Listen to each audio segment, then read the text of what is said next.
Alright, hey guys, welcome back. Long time no see. But today I was having some problems with my phone, so I couldn't screen record. But today we're reading page 25 to 32 of Ingo by Helen DeMore. Let's start off where we were last time. If you have the book, guys, follow along. The house and gets his bike and disappears. I think he goes up to Jake's anyway. He comes home late, and when he creeps into my room to climb up his loft ladder, I'm already half asleep. Connor? Shh. It's all right. Mom's asleep. She's been crying? No, just sitting not looking at anything. I hate it when she does that. I know. Connor, where's Dad? I'm still half asleep, or I wouldn't have asked that question. How can Connor know what nobody knows? The question just slips out. But Connor doesn't get angry. He tiptoes over and kneels by my bed. I don't know what happened, Soph, but he is not drowned. I'm sure of it. We would know if he was drowned. We would feel it. We would feel a difference if he was dead. Yes, I say, relief floats me. You're right. I don't feel as if he's dead either. Connor nods. We're going to find Dad, Soph, however long it takes. But you mustn't tell Mom. Swear and promise. Swear and promise, I answer. I spit on my right palm and Connor spits on his. We slap our palms together. After that, I sleep.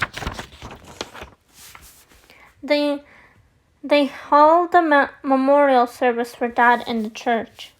Mom explains that we can't have a proper funeral because Dad's body hasn't been found. It hasn't been found because there is no body to find. Dad isn't dead, I think to myself, and I know Connor is thinking the same thing. Everyone comes to the memorial service in dark clothes with sad faces. Oh, Jenny dear, they say. And they put their arms around Mom. Some women kiss me even though I don't want them to. Connor stands there frowning with his arms folded so no one will dare to kiss him. Connor's angry because everybody's flicking to the memorial service like a sheep, believing that Dad's dead even though no one has found his body. Most people think that Connor is being brave for Mom's sake. You're the man of the house now, Connor, says Alice Trinhidden in her cranny old voice. Your mother is lucky that she's got a son to take care of her. Alice only likes boys, not girls. In fact, girls practically don't exist in Alice's eyes. Connor has his own life to live, Alice says Granny Gran sharply. I don't see Granny Gran arrive, but suddenly she is there, tall and strong and wild-looking. People fall back a little to give her room, out of respect. Everyone shows respect to Granny Gran as if she is a queen. Connor has his own choices to make, Granny Gran goes on. None of us make them for him. Grumpy, sharp-tongued Alice True-Hidden says nothing back. She just mumbles under her breath and shuffles off sideways like a crab to find the best seat. She is not exactly scared of Granny Gran, but she doesn't want to cross her. Nobody does. I'm surprised that Granny Gran has came to the memorial service. I have never seen her inside the church before. Everybody else looks surprised too, heads bowed, rounded to look at her as she comes in and murmurs fly around the cool echoing space. Look who's here. Who? Granny Gran. Can't remember the last time we saw her inside the church. I never seen her inside the church in my life. And that's going back many years, murmurs Alice Trinhidden. Sorry if I'm reading her name wrong, guys.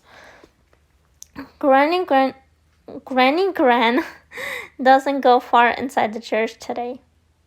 She stands by the open door at the back, watching and listening. Maybe she hears all the mutters and murmurs, but she takes no notice. She wears her usual shabby old earth-colored clothes, but her poppy red scarf is the brightest thing in the church. Granny Gran is tall and forbidding. People are still pushing their way into the crowded church, and they glance sideways at her as they come in. And a lot of them nod respectfully just the same way as they nod to the visitor. The thought of Granny Gran being like the visitor makes my lip twitch. Granny Gran catches me looking at her. The faintest smile crosses her face. Suddenly, I feel a flicker of hope and courage in the dark sadness of the church. Who is Granny Gran? Why is she so different from everyone else? I remember asking Dad that when I was about 7. We were sitting on the beach on a day of float calm, and Dad was skimming stones on the water with a flick of his wrist. Just Dad and me on our own. The stones hopped on the slicky smooth water. 1 jump, 2, 4, 6 jumps. Dad, who's Granny Gran? Why did they call her that when she is not anyone's real granny? Some say she's a witch, answered Dad. I know, I said. I would heard that in the playground, but there aren't real witches now, are there? Who knows, said Dad. She has powers in her, that for sure, if you want to put a label on it. You could call it witchcraft, or you could call it magic. Does she do spells, Dad? Out of a great spell book, do you mean? Or she might know them off by heart. She might. She has earth magic in her. That's why she is so strong, old as she is. How old is she, Dad? Dad struggled. She has always been as old as she is now. If you ask her now how old she is, she will say she's as old. She'll say she's as old as her tongue and a little bit older than her teeth. Maybe she's been old forever. Are you scared of her, Dad? No, I'm not scared. There are 2 sorts of magic, Sophie. I'll say that Granny Gran's magic is mostly Benjamin. What does that mean? That her magic does good rather than harm most of the time.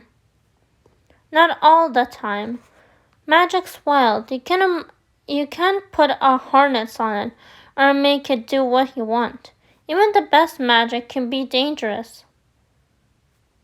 I remember being very surprised that Dad talked about magic as if it was a real thing. I knew that most grown-ups don't believe it was. Always show respect to Granny Gran, Sophie, said Dad. If you do that, and don't cross her, she'll be a good friend to you. She's always been a good friend to me. Never whisper about her behind her back, like ignorant people do. You think she doesn't know, but she does. Benjamin. Dad thought that Granny Gran's magic was Benjamin. I didn't even know what that word meant then, but much later I looked it up in the dictionary. Characteristics by goodness, kindness, it said. I thought about good magic and wondered what Granny Gran's magic was really like. And here she is at Dad's memorial service, dressed in earth colors and red like flame. Not in the best black like all the others crowding into the church. Her face is deep brown from wind and sun, and her eyes are yellow amber like an owl's. Is there such thing as owl magic? Maybe Granny Gran is really an owl, changed to a human and sailing high above the church and then swooping down on us.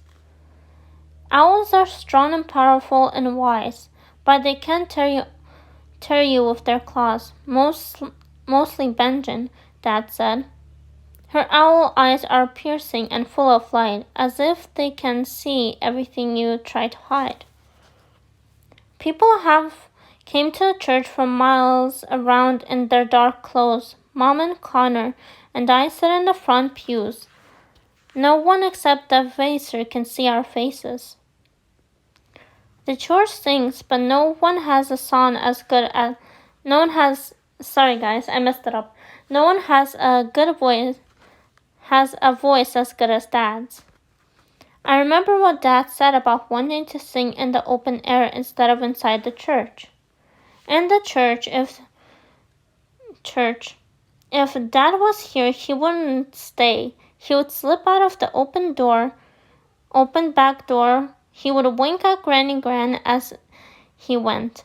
I nearly laugh when I think of Dad escaping from his own memorial service, but I stop myself. Oh, hear us when we cry to thee for those in peril on the sea.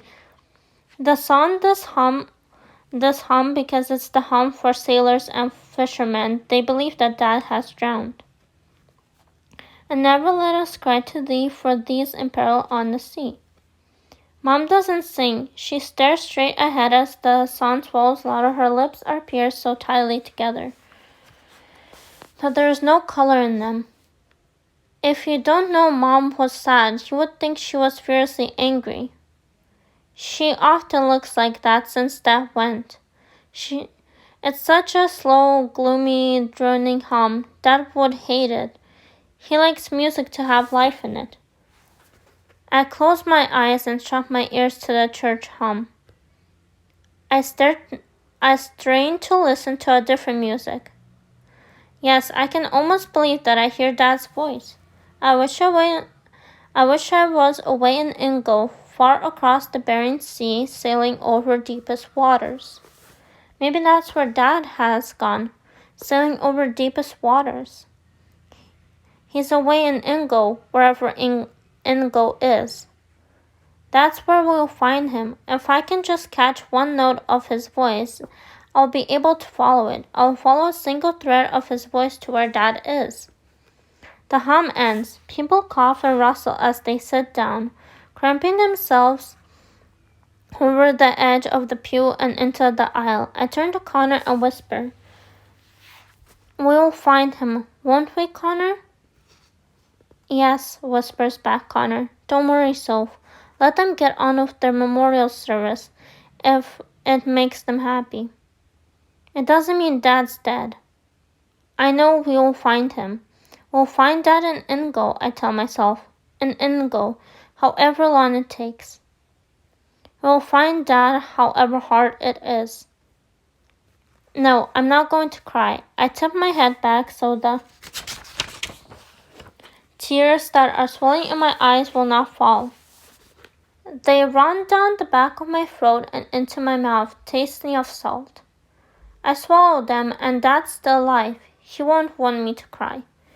Alright guys, I hope you enjoyed another chapter of Ingo, and I'm gonna start reading this again, but like I say, if I disappear for any reason when it comes to this book, that's because my phone keeps saying I have no space, or it keeps cutting me guys halfway. But yeah, I hope you guys enjoy this video. I love you all. Stay safe, enjoy your day. Happy Easter, everyone, whoever celebrates it. If you don't celebrate Easter, or if you do celebrate it, but it's just not specifically this day, either way, happy Easter, guys. I love you guys, and stay safe.